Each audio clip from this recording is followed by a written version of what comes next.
தெரிவித்துக் கொள்கிறேன். இந்த 12வது நாள் உபவாச ஜெபத்திலே நாம் எல்லாரும் குடும்பமாய் இணைந்து ஜெபிக்க தேவன் கொடுத்த நல் வாய்ப்புக்காக கர்த்தருக்கே ஸ்தோத்திரம். இந்த நாளில் தியானத்துக்காக எடுத்துக்கொண்ட வேத பகுதி 1 சாமுவேலின் புஸ்தகம் 30வது அதிகாரம் 8வது வசனம். 1 சாமுவேலின் புஸ்தகம் 30வது அதிகாரம் 8வது வசனத்தை நாம் வாசிக்க கேட்போம். தாவீது கர்த்தரை நோக்கி நான் அந்த தண்டை பின்தொடர வேண்டுமா, அதை பிடிப்பேனா என்று கேட்டான். அதற்கு அவர், அதை பின்தொடர், அதை நீ பிடித்து சகலத்தையும் திருப்பிக் கொள்வாய் என்றார். எனக்கு அன்பான கர்த்தருடைய பிள்ளைகளே, தாவீதும் தாவீதினுடைய குடும்பங்களும் தாவீதுக்கு உண்டானவர்களும் தாவீதினுடைய நன்மையை அனுபவிக்கிறவர்களும் சிக்கலாக என்கிற இடத்தில் இருக்கிறார்கள். அப்பொழுது அமலேக்கியர் தாவீதின் மேல் பயங்கர கடுமையான கோபம் உடையவர்களாய், அல்லது தாவீதின் மேல் தாவீதினுடைய வளர்ச்சி பிடிக்காத ஒரு எண்ணம் உடையவர்களாய் அமலேக்கியர் வந்து சிக்கலாகிலே புகுந்து அங்கு இருந்ததான தாவீதினுடைய மனைவி பிள்ளைகளையும் அங்கிருந்த வேலைக்காரர்களையும் ஜனங்களையும் உடைமைகளையும் அவர்கள் கொள்ளையடித்து கொண்டு போய்விட்டார்கள். பறிகொடுத்த ஒரு நிலை. அப்ப தாவீதும் தாவீதோடு இருந்தவர்களும் வெளியில போயிட்டு வரும்போது பார்க்கிறார்கள், சிக்கலாகல ஒன்றுமே இல்லை, அங்கு யாரும் இல்லை. என்ன என்று விசாரித்த போது இப்படி அமலேக்கியர் வந்து எல்லாத்தையும் கொண்டு போயிட்டாங்க, சூறையாடி கொண்டு போய் விட்டார்கள், உன்னுடைய மனைவி பிள்ளைகள் முதற்கொண்டு எல்லாரையும் அள்ளி கொண்டு போய் விட்டார்கள், இங்கு ஒன்றும் இல்லை என்று சொல்லுகிறார்கள். தாவீது ரொம்ப விசனப்படுகிறான். தாவீதால துக்கம் தாங்க முடியல. தாவீது ரொம்ப சிரமத்தை அனுபவிக்கிறான். தாவீது, என்ன இப்படி ஆகிவிட்டதே ஆண்டவரே, நான் என்ன செய்ய, எனக்கு ஒன்றும் புரியல, நான் ரொம்ப குழப்பத்தில் இருக்கிறேன், எனக்கு உண்டான எல்லாவற்றையும் அவர்கள் வாரி கொண்டு போயிருக்கிறார்கள், நான் என்ன செய்வது?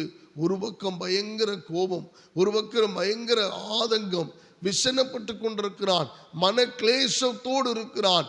இப்படிப்பட்ட நிலையிலே அவன் கர்த்தரை நோக்கி விண்ணப்பம் பண்ணுகிறான். ஆண்டவரே, நான் என்ன செய்யட்டும், எனக்கு ஒன்றும் புரியல, எனக்கு ஒன்றும் விளங்கல, ஆகவே நீர் எனக்கு உதவி செய்யும் என்று சொல்லி ஆண்டவரிடத்தில் அவன் கேட்கிறான். 6வது வசனத்தை நாம் வாசிப்போமானால், தாவீது மிகவும்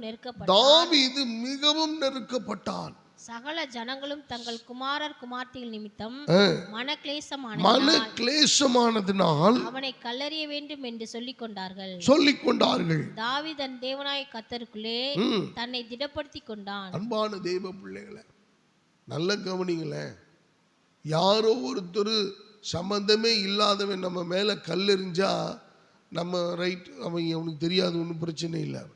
ஆனால் நம்மளோட கூட இருந்தவங்க கல்லெறிகிற ஒரு சூழல் இந்த இடத்துல தாவீதுக்கு அப்படி தான் வருது.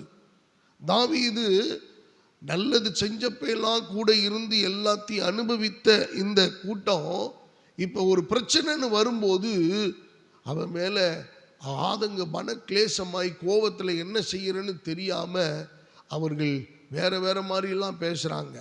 ஆனால் தாவீது அதெல்லாம் மனசில் வச்சு அவன் தன்னுடைய இருதயத்திலே அவன் தன்னை கர்த்தருக்குள்ளே தன் இருதயத்திலே அவன் திடப்படுத்தி கொண்டான். அல்லேலூயா.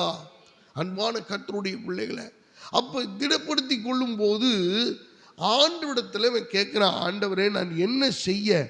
அப்போ ஆண்டவர் சொல்லுகிறார், எனக்கு அருமையான தாவீது கர்த்தரை நோக்கி, நான் அந்த தண்டை பின்தொடர வேண்டுமா, அதை பிடிப்பேனா என்று கேட்டதற்கு, அதற்கு அவர், அதை பின்தொடர், அதை நீ பிடித்து சகலத்தையும் திருப்பிக் கொள்ளுவாய். அல்லேலூயா.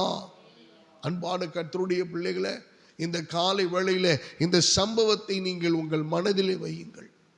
ஒருவேளை நீங்களும் தாவீதை போல மிகவும் நெருக்கப்பட்ட சூழ்நிலையில் இருக்கலாம். நான் இதை நம்பவே முடியலங்க, எனக்கு ரொம்ப வேதனையா இருக்கு, எனக்கு ரொம்ப கஷ்டமா இருக்குது, இப்போ எல்லாத்தையும் எடுத்துட்டு போயிட்டாங்க, எல்லாத்தையும் அவங்க அனுபவிச்சு எடுத்துட்டு எல்லாத்தையும் பறிகொடுத்து நான் நிற்கிறேன், என்னுடைய பிள்ளைகள் இல்லை, உடைமைகள் இல்லை, மனைவிகள் இல்லை, அங்கு உண்டான எதுவும் இல்லை, எல்லாம் பறிகொடுத்து விட்டு விட்டது. தாவீது தனி மனிதனாய் நிற்கிறான். ஒரு நெருக்கப்பட்டான், மன கிளேசமாகிறான். இருக்கிற ஜனங்கள் எல்லாம் அவனை கல்லெறிஞ்சு கொல்லணும்னு நினைக்கிறாங்க. அவனுடைய நன்மையை பெற்றவர்கள், அவன் ஆசீர்வாதத்தை பெற்றவர்கள், அவர்களோடு கூட இருந்து எல்லாத்தையும் அனுபவித்தவர்கள் இப்ப எதிராக இருந்தார்கள். ஒரு பக்கம் தாவீதுக்கு உண்டான எல்லாவற்றையும் கொள்ளையடித்து கொண்டு போய் விட்டார்கள். இன்னொரு பக்கம் பயங்கரமான வேதனையும் நெருக்கமும் அவனை சூழ்ந்து கொண்டது. ஆனா இதன் நடுவிலே கர்த்தர் அவனுக்கு ஒரு வார்த்தையை கொடுக்கிறாரு. நீ போ, சகலத்தையும் அதை பிடித்து சகலத்தையும் திருப்பிக் கொள்ளுவாய். ஹல்லேலூயா. அருமையான கர்த்தருடைய பிள்ளைகளை, ஒருவேளை நீங்க இழந்து போயிருக்கலாம், நீங்க பறி கொடுத்திருக்கலாம், ஒருவேளை நீங்க பயங்கரமான உங்களுடைய பொக்கிஷமாய் இருந்தவைகள் ஒருவேளை உங்களிடத்துல இல்லாமல் போயிருக்கலாம். நீங்கள் எல்லாவற்றையும் விட்டு வரும்படியான ஒரு சூழ்நிலை உண்டாயிருக்கலாம், அல்லது எல்லாம் உங்கள்கிட்ட இருந்து பிடுங்கி கொண்டு போயிருக்கலாம், அல்லது களவாக கொண்டு போகப்பட்டிருக்கலாம், உங்களிடத்திலிருந்து திருடப்பட்டிருக்கலாம், உங்களிடத்திலிருந்து எடுத்து கொண்டு போயிருக்கலாம். ஆனா கர்த்தர் இன்னைக்கு காலை வேளையில உங்களுக்கு ஆண்டவர் நமக்கு கொடுக்கிற மிக அற்புதமான வாக்குத்தத்த வார்த்தை, அதை பிடித்து நீ சகலத்தையும் திருப்பிக் கொள்ளுவாய். அல்லேலூயா, ஹல்லேலூயா. கர்த்தர் சொல்லுகிறார், ஒன்னு சிக்கலாக இருந்து அமலேக்கியர் எல்லாம் படையெடுத்து வந்து முற்றுகை இட்டு எல்லாத்தையும் கொண்டு போயிட்டாங்க. நீ வருத்தப்படாத, இழந்து போயிட்டேன்னு வருத்தப்படாத, பறி கொடுத்துட்டேன்னு வருத்தப்படாத, எல்லாமே உன்னிடத்தை விட்டு போயிருச்சு, நீ பறி கொடுத்துறா அப்படின்னு நினைச்சு நீ வேதனைப்பட வேண்டாம். எதுவும் உன்னை விட்டு போகல. நீ எதெல்லாம் உன்னிடத்திலிருந்து எடுக்கப்பட்டதோ, எதெல்லாம் உன்னிடத்திலிருந்து பறி கொடுக்கப்பட்டதோ, எதெல்லாம் உன்னிடத்திலிருந்து பிடுங்கப்பட்டதோ, எதெல்லாம் உன்னிடத்திலிருந்து ஒன்றுமில்லாமல் உன்னை தனி மனுஷனாய் விட்டு விட்டார்களோ, அதே இடத்துல என் தேவனாகிய கர்த்தர் நீ அதை பிடித்து சகலத்தையும் திருப்பிக் கொள்ளுவாய். நீங்கள் விசுவாசித்தால் கர்த்தரை மகிமைப்படுத்துங்கள். அல்லேலூயா. ஆண்டவருக்கு மகிமை உண்டாகட்டும். இந்த காலை வேளையில நம்முடைய குடும்பத்துக்கு இந்த வார்த்தையை கர்த்தர் கொடுக்கிறார். ஆமென். இத்தனை வருஷம் நான் பாடுபட்டேன், இத்தனை வருஷம் உழைச்சேன், இத்தனை வருஷம் நான் கஷ்டப்பட்டேன், இத்தனை வருஷம் அந்நியுன்யமா இருந்தேன், இத்தனை வருஷம் நான் நன்மையை அனுபவிச்சேன், இத்தனை காரியங்கள் எனக்கு இருந்துச்சு. ஆனா இப்ப ஒண்ணுமில்லாமல் தனி மனுஷனாய் நான் இருக்கிறேன். என்ன செய்வதுன்னு தெரியல, எப்படி இதை மீட்டெடுப்பதுன்னு தெரியல, எப்படி இதை நான் திருப்பிக் கொள்வதுன்னு தெரியல, எப்படி நான் இதை மறுபடியும் எடுத்துக்கொள்வது என்று தெரியல. ஒரு எடுத்து கொண்டு போனவன் பத்திரமாய் கொண்டு வந்து வைத்து விடுவானோ? ஆமீன். ஒருபோதும் அது நடப்பதில்லை. ஆனால் தேவன் கிரியை செய்ய வல்லமையுள்ள தேவனாய் இருக்கிறார். ஆண்டவர் தாவீதிடத்திலே சொல்லுகிறார், தாவீது நீ பின்தொடர்ந்து போயா, நீ பின்தொடர்ந்து போ, நீ அதை பிடித்து நீ அதை சகலத்தையும் திருப்பிக் கொள்ளுவாய். அதே போல கர்த்தர் ஆண்டவரை தாவீதுக்கு அந்த வலிமையை கொடுக்கிறார். இந்த மகனாயின் திருச்சபைக்கு அந்த வலிமையை கொடுக்கிறார். இந்த சத்தத்தை கேட்கிற ஒவ்வொரு பிள்ளைகளுக்கு அந்த வலிமையை கொடுக்கிறார்.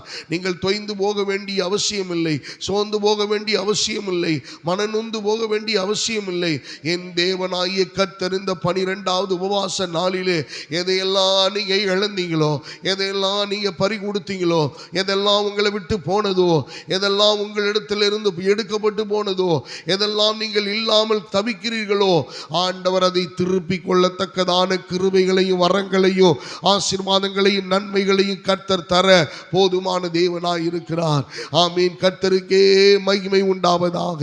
தாவீது சகலத்தையும் திருப்பிக் கொண்டான். நீங்கள் விடாய்த்து போக வேண்டாம், மன கிளேசமாக வேண்டாம், நீங்கள் நொந்து கொள்ள வேண்டாம், யாரையும் நீங்க பகைக்க வேண்டாம், யார் மேலே கல்லெறிய வேண்டாம். ஆமீன். அவர்கள் செய்த காரியத்துக்கு பதிலாக தேவன் அதை பார்த்து கொள்ளுவார். நானும் நீங்களும் இயேசுவின் நாமத்தினாலே இழந்து போனதை, பறிகொடுத்ததை, நம்மிடத்திலிருந்து எடுத்துக்கொண்டதை திருப்பி கொள்ளுவதே நம்முடைய மிகப்பெரிய நோக்கமாக இருக்கட்டும்.